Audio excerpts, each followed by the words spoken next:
Welcome students.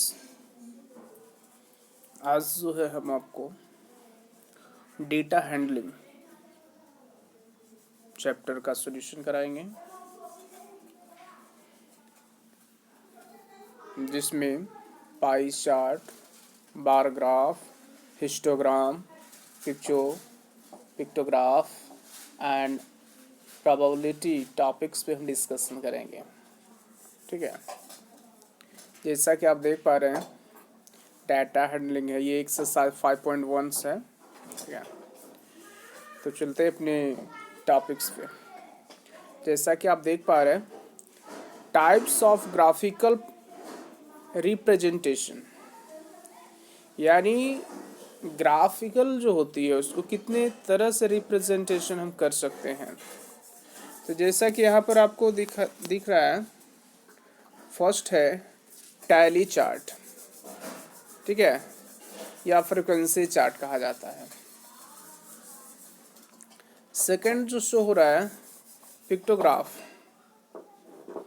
Third है bar graph, fourth है double bar graph, fifth है histogram, sixth है पाई चार्ट। इसी चैप्टर में जो है हम आपको प्रोबेबिलिटी से भी डिस्कशन करेंगे और उसके बारे में भी बताएंगे। ठीक है, तो ये हो गए आपके टाइप ऑफ द ग्राफ, जो यहाँ पर अब शो किया जा रहा है। ये क्या है, टाइप्स ऑफ ग्राफ। ठीक है, नेक्स्ट देख पा रहे हैं यहाँ पर है फ्रीक्वेंसी डिस्ट्रीब्यूशन, यानी फ्रीक्वेंसी को कैसे डिस्ट्रीब्यूट किया जाए, इसके बारे में यहाँ बताई गई है। तो यहाँ एक हमने एग्जांपल लिया है। एग्जाम्पल में है, suppose we make survey of 20 families of the locality and find out the number of the children in each family, let is observation B.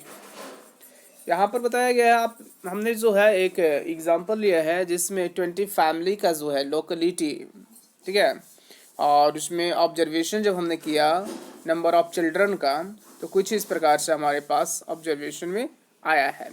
ठीक है, जैसे कि आप देख पा रहे हैं यहाँ पे 2 2 3 1 1 2 3 2 जो यहाँ पर शो किया जा रहा है। ठीक है, state in the frequency of each observation. अब यहाँ पर जो है इसका हम जरा सॉल्यूशन भी देख लेते हैं। तो सबसे पहले करना क्या होता है, तो जो भी डाटा आपको दिया हुआ रहे, जो भी डेटा आपको अवेलेबल हो, ठीक है, उसे अरेंज करना चाहिए। अरेंज करने के लिए आप डिसेंडिंग ऑर्डर या असेंडिंग ऑर्डर, किसी भी ऑर्डर में से आप अरेंज कर सकते हैं।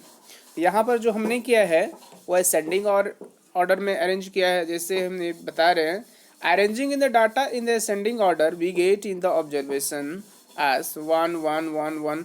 जो भी हमने ऑब्जर्वेशन किया उसको इस तरह से हमने लिख दिया कि कौन नंबर कितनी बार आई है यहाँ। ठीक है, तो असेंडिंग ऑर्डर में जब हमने ऑब्जर्वेशन किया तो देखते हैं इसमें कि 1 कितने हैं, तो 1 जो है,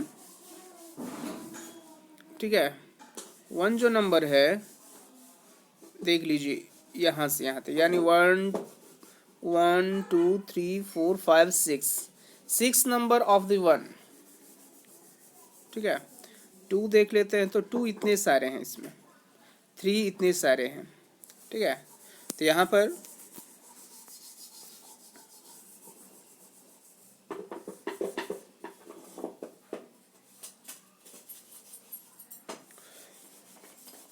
we find that 1 occurs 6 time. 1 कितने टाइम्स आया है, 6 टाइम आया है। 2 occurs 10 टाइम्स। 2 कितने टाइम्स आए हैं, 10 टाइम्स आए हैं। एंड 3 occurs 4 टाइम, और 3 जो है वो 4 बार आए हैं। We say that in the frequency of the family having 1 children is 6। ठीक है, in the frequency of the family having 2 children is 10 and the frequency of the family having 3 children is 4। यानी कहा गया इसमें कि फैमिली जो है, ठीक है, यानी तो यहाँ पर हमने आपको दिखा दिया 2 चिल्ड्रन 10 है, 3 चिल्ड्रन 4 है। तो thus in the frequency distribution table of the above data may be present completed as given in the next slide. अब नेक्स्ट स्लाइड में हम देखते हैं कि हमारा डाटा किस तरह से ये कंप्लीट हुआ। ठीक है, तो देख लीजिए यहाँ पर हमने जो डाटा कंप्लीट की है, फ्रीक्वेंसी टेबल या टैली चार्ट इसी को कहा गया है। टैली चार्ट भी इसे कहा जाता है और फ्रीक्वेंसी टेबल भी इसी को कहा जाता है। ठीक है, तो जैसा कि आप देख पा रहे हैं यहाँ, number of children, tally marks, number of the family, frequency.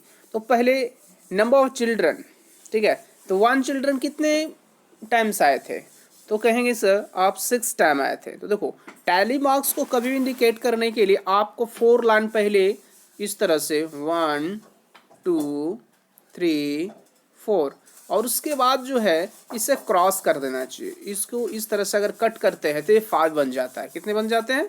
5 बन जाते हैं। ठीक है, ये चीज़ों को याद रखिएगा। तो जैसा कि आप देख पा रहे हैं यहाँ पे ये 4 करके कट किया हुआ है, यानी 5 हो गया और ये सिंगल एक लाइन है यानी 6। तो number of the family of frequency is 6 show हो गया। अब नंबर ऑफ चिल्ड्रन 2 में हम चेक करते हैं, तो 2 में कितने थे? 10 थे, यानी 5 और 5 कितने हो गए? 10 हो गए। तो 10 number of the frequency is 10। ठीक है, अब number of the children third children के हम देखते हैं तो उसका नंबर जो था 4 था, तो 4 इंडिकेट हो गया। और यहाँ पर भी हमने कितना 4 टाइप्स किया। और टोटल हम देखते हैं तो टोटल कितने आ गए हमारे? 20 आ गए। टोटल कितने हो गए? 20 हो गए ना।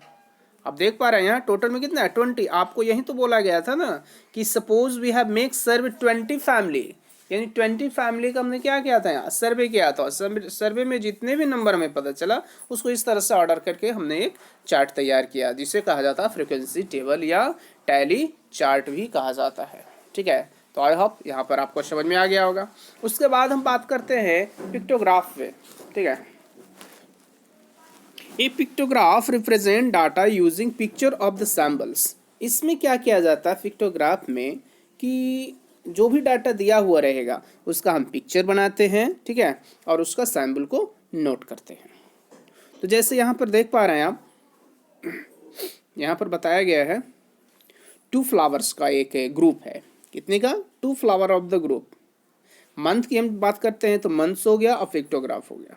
इस तरह से बनाई जाती है। जनवरी में हम देखते हैं यहाँ पे कि जनवरी में कितना पिक्टोग्राफ?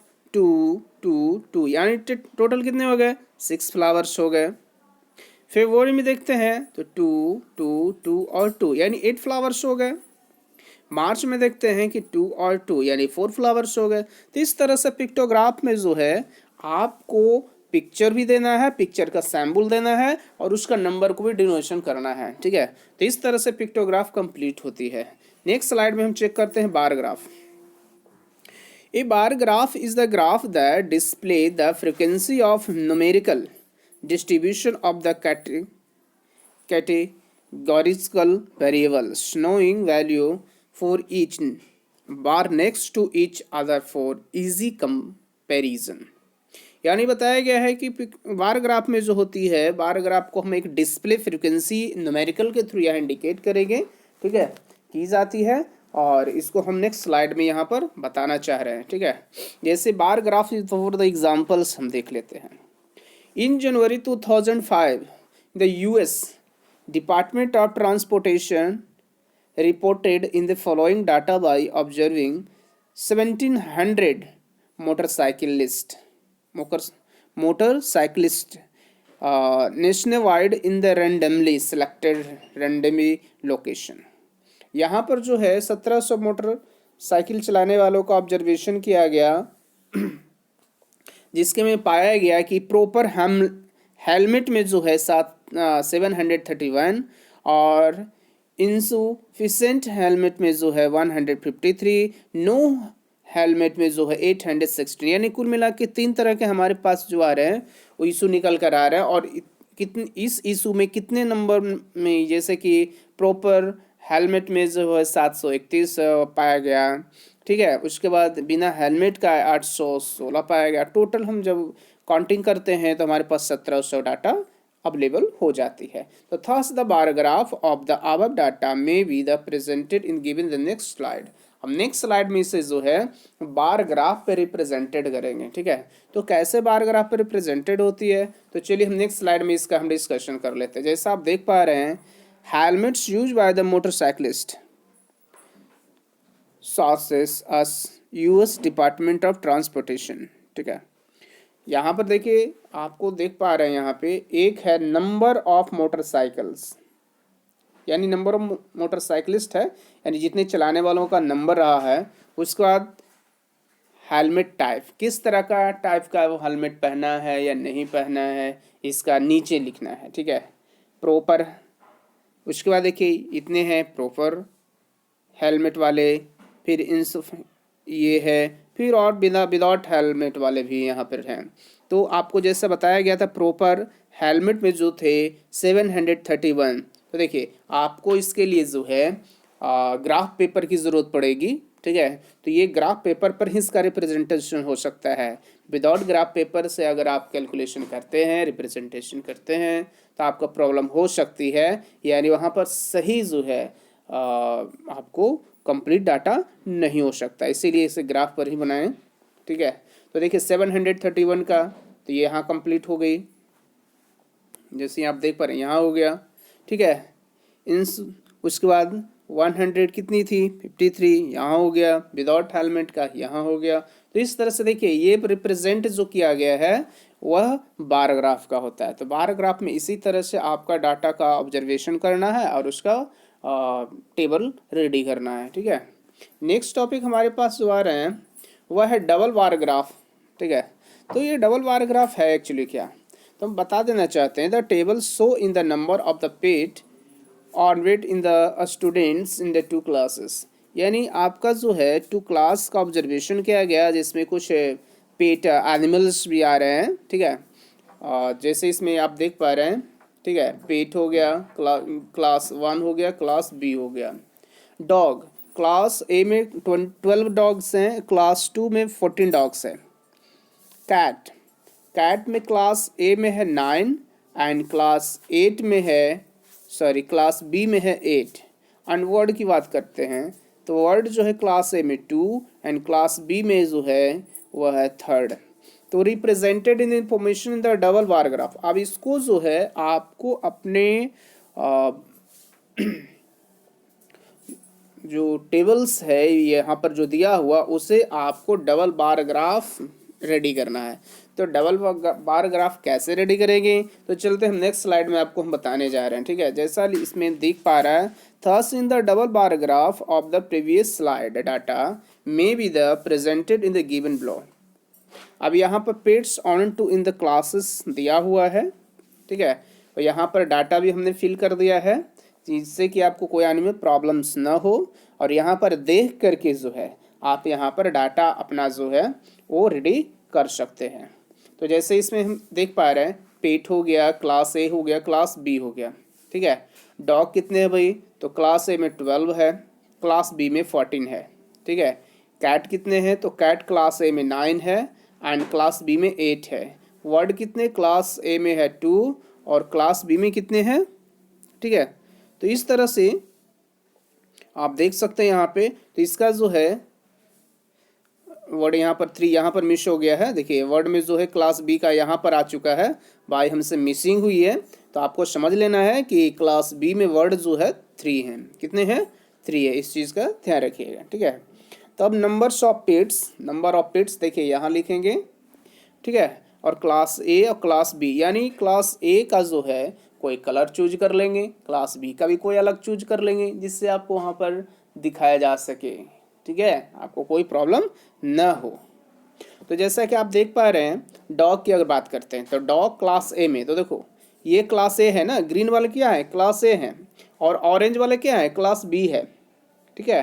तो डॉग में जो क्लास ए में 12 था, कितने था 12। तो देखो यहाँ पर जो है ग्रीन वाले लाइन जो है, ग्रीन वाले जो ग्राफ है कहाँ पर जाकर रुका है, 12 पर रुका हुआ है, ठीक है। उसके बाद अगर बात करें कि क्लास बी में कितने था डॉग्स, 14 था, तो ये कितना पर जाकर रुका है, 14 पर रुका हुआ है। और ये डिफरेंस जो लिया गया है ग्राफ में 4 का डिफरेंस लिया गया है, ठीक है। वहीं कैट की बात करते हैं तो कैट कितने हैं, ए ग्रुप में तो 9 है, तो देखिए यहाँ पर 9 को रिप्रेजेंट किया गया, ठीक है। और क्लास बी में कितने 8 हैं, तो 8 तक ही लिमिटेशन इसका रखा गया, ठीक है। इसी तरह से वर्ड को भी किया गया। तो इस तरह से जो है डबल ग्राफ बार ग्राफ को रिप्रेजेंटिंग कर सकते हैं अच्छी तरह से। तो ये भी समझ में आ गया होगा आपको, ठीक है। नेक्स्ट स्लाइड में हम चलते हैं हिस्टोग्राम की ओर। क्या है histogram? A histogram is the bar graph that show in the frequency of the data within equal intervals. There is no space between in the bars in the histogram. जैसे इसे बताया गया है कि जो हिस्टोग्राम जो होती है वो बार ग्राफ के जैसे ही रहेंगे, लेकिन इसमें क्लास इंटरवल्स कुछ दिए हुए रहेंगे, ठीक है, जिसके थ्रू आपको जो है बार ग्राफ कंप्लीट करना है, हिस्टोग्राम जिसको कहा गया है, ठीक है। फॉर द एग्जांपल्स हम लेना चाह रहे हैं, तो एग्जांपल में हमने जो शो किया है आप देख पा रहे हैं कि the table below show in the number of the hours students watch TV in 1 week making the histogram of the data. यानी इसमें बताया गया है कि हमने जो है कुछ स्टूडेंट्स का ऑब्जर्वेशन किया कि स्टूडेंट्स जो है कितने घंटे टीवी वॉचिंग करते हैं, टीवी देखते हैं इसका। तो जैसे कि आपको यहाँ पर डाटा है दिया हुआ है number of the hours in the TV, ठीक है, और सेकंड फ्रिक्वेंसी, ठीक है। इस चीज़ को समझ में आ गया। अब यहाँ पर लिखा हुआ है कि 1 से 3 यानी 1 से 3 तक जो स्टूडेंट्स हैं, ठीक है, नहीं 1 से 3 घंटे जो है 15 स्टूडेंट्स जो हैं वो टीवी वॉचिंग कर रहे हैं, ठीक है। फिर 4 से 6 घंटे जो है 17 students the watching of the TV कर रहे हैं, ठीक है। तो इस तरह से यहाँ टीवी डाटा आपको मिल रही है। अब इसका जो है हम हिस्टोग्राम कंप्लीट करेंगे, ठीक है। तो चलते हैं अपना हिस्टोग्राम कंप्लीट करने के लिए नेक्स्ट स्लाइड में। तो जैसा कि आप देख पा रहे हैं हिस्टोग्राम एग्जाम्पल्स जो हमने लिया था, ठीक है, उसका यहाँ पर अभी हम रिप्रेजेंटेशन करने वाले हैं। तो thus the histogram of the previous slide and data may be in the presented in the given below. तो यहाँ पर भी देखिए डाटा जो हमने दिया था यहाँ पर हमने रिप्रेजेंट कर दिया number of the hours of the TV and frequency, ठीक है। उसके बाद तो हम यहाँ पर जो है एक ये आवर्स हमने ले लिया है, या नीचे में आप देख पा रहे हैं यहाँ पर जो है चलिए यहाँ से थोड़ा इधर ले आते हैं इसको। अच्छा 1 मिनट,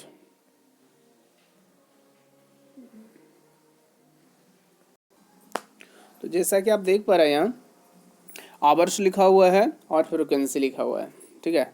यानी 1 से 3 आवर्स में जो है कितने स्टूडेंट्स थे, 15 स्टूडेंट्स थे।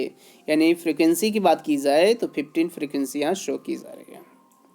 फिर उसके बाद हम देखें कि 4 to 6, तो 4 to 6 में कितने थे, 17 थे। तो हम जो है अपने जो कॉपी है ग्राफ वाले, ठीक है, उसमें हम 17 पर डोनेशन डिनोट करेंगे।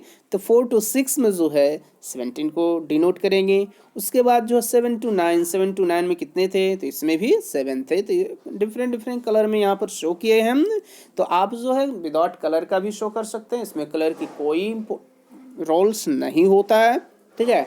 आप यहाँ पर इस तरह से रिप्रेजेंटेड कर सकते हैं। तो आई होप यह चीज़ आप अच्छी तरह से समझ में आ गया। नेक्स्ट में चलते हैं सर्कल ग्राफ, जिसको सर्कल ग्राफ को ही कहा जाता है पाई चार्ट, ठीक है। Circle graph is the pie chart. A circle graph represented data in the circular form. A circle graph show in the relationship between in the whole and is the parts. It is divided into sectors. Each sector visually represented in item in a data set to match in the amount of the item is the percentage of fraction of the total data set. यानी circle graph जो है या pie chart जिसको हम लोग कहते हैं, यह एक्चुअली एक सर्कल ग्राफ होता है जिसमें डाटा को आपको कैलकुलेट करना होता है। कैलकुलेट करने के बाद उसका एक सर्कल बनाया जाता है और सर्कल के अकॉर्डिंग ही इसका रिप्रेजेंटेशन किया जाए जो परसेंटेज के हिसाब से होता है, और फ्रैक्शनल टोटल डाटा पे ये फाइंड होता है, जो कि अभी हम बताने वाले हैं, ठीक है। तो चलते हैं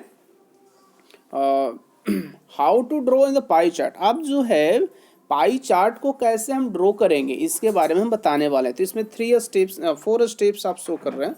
फर्स्ट स्टेप है कैलकुलेट द एंगल ऑफ इस सेक्टर यूजिंग द फार्मूला। आपको जो है सेक्टर को कैलकुलेटिंग करना है, जो कि फार्मूले की मदद से करनी होगी, ठीक है। सेकंड स्टेप आप देख पा रहे हैं, draw in the circle using the pair of compass. आपको जो है एक ड्रॉ सर्कल करना है जो कंपास की मदद से करना है, ठीक है। थर्ड स्टेप जो है, use the protractor to draw in the angle for each sector. Fourth है, label the pie chart and all its sectors. तो ये पॉइंट आपको ड्रॉ करने के लिए जानना भी है और बहुत ज़रूरी भी है, ठीक है। तो चलते हैं, इस पे भी एक एग्जांपल हम ले लेते हैं। तो देखिए, जैसा कि यहाँ फार्मूला की बात की, how to calculate an angle of the pie chart. कैसे जो है पाई चार्ट को हम कैलकुलेशन करेंगे, इसमें कैसे हम करेंगे, तो यहाँ पर हमने बता दिया है कि calculate the angle of is the sector using the formula. फार्मूले की मदद से आपको करना है, ठीक है। तो कैसे होता है फार्मूला, तो फार्मूला क्या है, तो एंगल ऑफ सेक्टर, याद रखिएगा, angle of sector is equal to frequency of data by total frequency. जिस फ्रिक्वेंसी का हम निकालना चाह रहे हैं, तो पहले फ्रिक्वेंसी ऑफ डाटा लिखेंगे, उसके बाद टोटल फ्रिक्वेंसी लिखेंगे, ठीक है, और इंटू 360 डिग्री आपको करना है।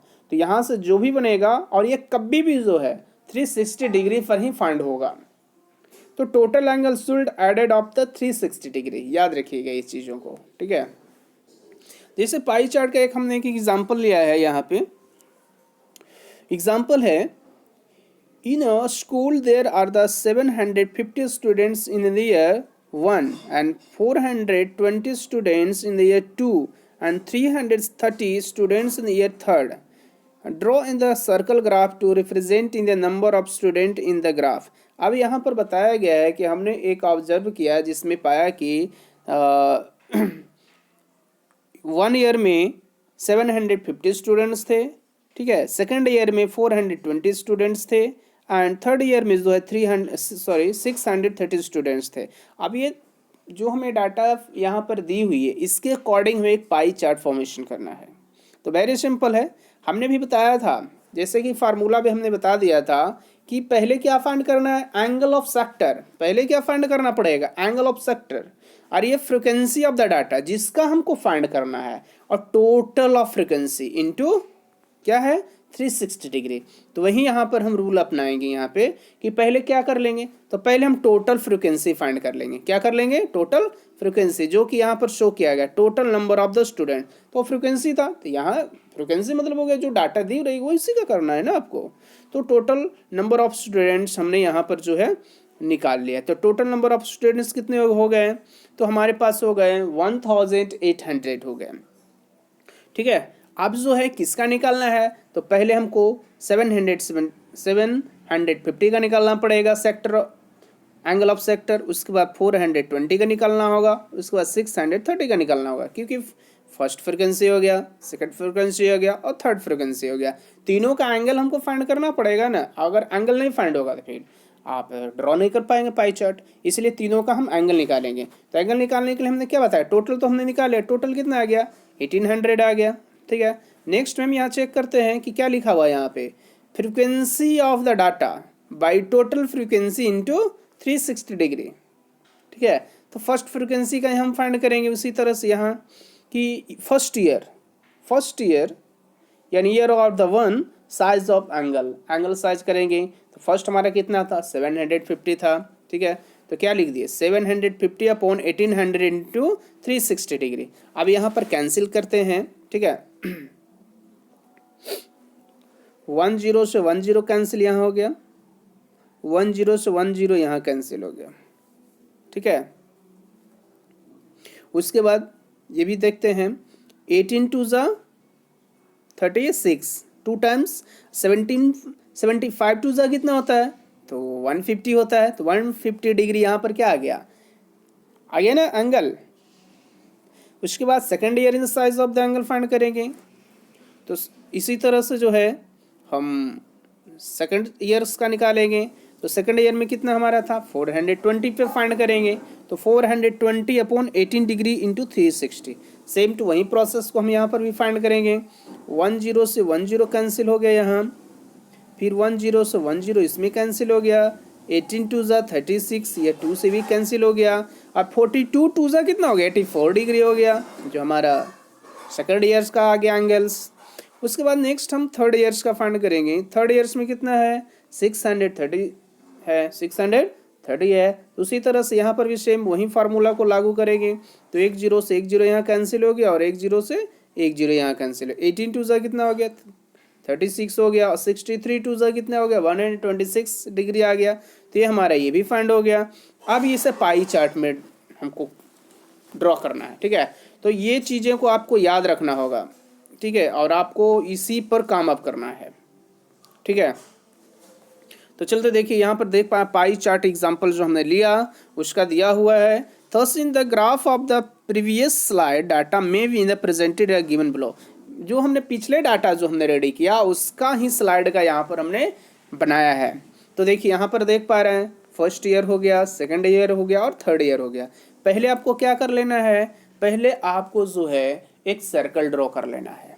क्या ड्रॉ कर लेना है, सर्कल ड्रॉ कर लेना। और सर्कल कितना टोटल होता है, 360 डिग्री का होता है।